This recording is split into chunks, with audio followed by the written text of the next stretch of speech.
យើងធ្វើផាក់ឡូវនេះមិនចាំបាច់ថាតែថែមប្រេងថែមអីទេគឺ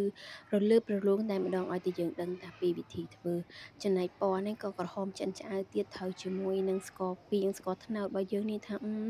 ឆ្ងាញ់តែម្ដងធ្វើហូបថាស្និទ្ធមាត់មែនតែនដាក់ធ្វើតែឆ្ងាញ់ជ្រប់ជាប់ឆ្ងាញ់មែនតែនតែយើងមកមើលនៅពេលកាត់ឲ្យអូយទំនងមែនតែនពុកម៉ែបងប្អូនមានតាំងពីកាពះមានតាំងពីពវៀនជាមួយនឹងចំោះអីហ្នឹង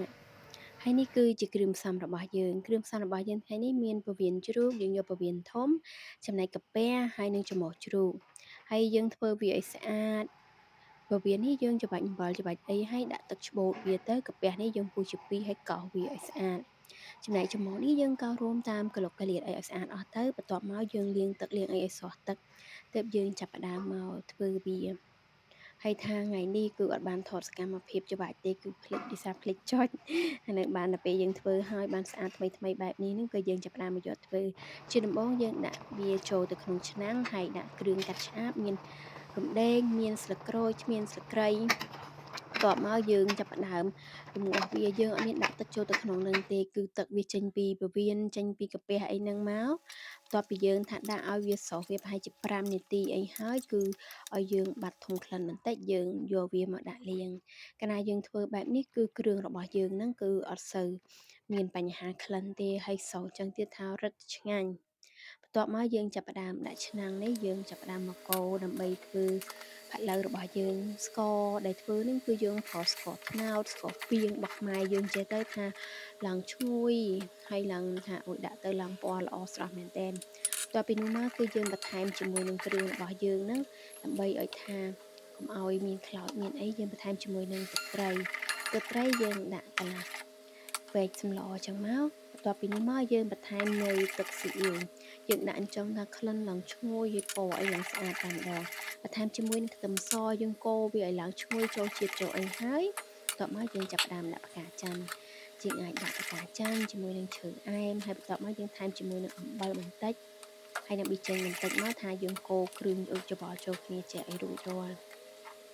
ទៅពីយើងច្របល់រួចរាល់ហើយយើងចាប់ផ្ដើមយកគ្រឿងរបស់យើងគ្រឿងក្នុងហ្នឹងយកមកដាក់យើងដាក់មកអានេះខ្ញុំកាត់ជាចំណិតតូចៗដើម្បីឲ្យងាយស្រួលឆ្អិនបន្ទាប់មកយើងបន្ថែមជាមួយនឹងស្លឹកក្រូចបន្តិចមកឲ្យថារឹតតែឈ្ងុយនេះដាក់អញ្ចឹងហើយគឺយើងចាប់ផ្ដើមដាក់កូរវាដើម្បីឲ្យគ្រឿងក្រូវចូលជាតិល្អបន្ទាប់ពីយើងដាក់នេះគឺយើងបើកភ្លើងរម្ងាស់តិចៗហើយយើងមកធ្វើជាមួយនឹងគ្រឿងជ្រក់របស់វាហើយមានតសក់មានជាមួយនឹងស្លឹកខ្ទឹមជីនាងវងជីនាងវងជីរណាតទៅពីហ្នឹងមកគឺយើងចាប់ផ្ដើមលាងទឹកលាងស្អីឲ្យស្អាតដាក់ឲ្យស្រស់ទឹកយើងចាប់ផ្ដើមហាន់ហើយនេះខ្ញុំបន្ថែមនៅឈាមខ្លះដែរយើងហាន់អញ្ចឹងទៅបន្ទាប់មកយើងហាន់តសក់នេះជាចំណិតតូចៗចាំមកដើម្បីងាយស្រួលយើងញ៉ាំហើយនៅពេលដែលយើងចំហុយបើកភ្លើងតិចៗនេះមកណាយំប្រែមកអូយទំនងមែនតែនពណ៌អីឡើងក្រហមថាស្រស់តែម្ដងអត់មានដាក់ល័ក្តអត់មានដាក់ខ្លាញ់អត់មានដាក់អីទេចេញតែមកពីតែពវៀនពីច្រមុះពីអីហ្នឹងថារលើបរលោងគួរឲ្យចង់ញ៉ាំហើយបងប្អូនកុំភ្លេចជួយ Subscribe Channel YouTube នាងខ្ញុំក៏ដូចជា Follow Facebook Page និង TikTok ផងសូមអរគុណទុកជាមុន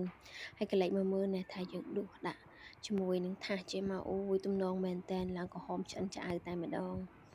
ពុកម៉ែបងប្អូនធ្វើតាមវិធីនេះមកថាឡើងរលើបរលោងមិនបាច់ដាក់ខ្លាញ់ដាក់អីទេគឺចេញតែមកពីពវៀនមកពីច្រមុះពីអីហ្នឹងថាអូយ